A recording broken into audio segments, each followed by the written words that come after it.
कोठी काहाकू चाप पकेला किंतु जहाकू चाप पकेला तांकू तो बसेया पे चेयर नहीं ता पाखे। भारतीय जनता पार्टी जहां को भी नहीं तांको भितरु केते जण लोकन को सी जो जो जो वर्तमान जो स्थिति रे अछंती आपण मान तो जानी चंती सेति जी चापग्रस्त होउची। जदि नवीन बाबू को कथा कहबा जड़े सरपंच रु नहीं राज्यसभा पहुंचेबा जाए जो लोकर छाती अच्छी से लोक कथा मन पकेबा।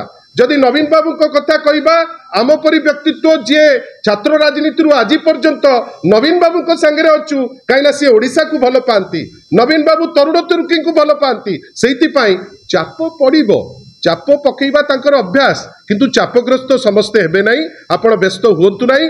ए काउंट रे भी 24 मसीहार जो मेंबरशिप रे भी कोटी रु ऊर्ध्व मेंबर आमको केवल ये भुवनेश्वर रे जी अछंती तांकु नहीं करी नुहे कोमना रे आपण देखंतु मालकानगिरी भी लोक आसिक काम करुचंती जोथि पाई बिजू जनता दल नवीन बाबू नेतृत्व रे गोटे सशक्त दल आहुरी सशक्त हो।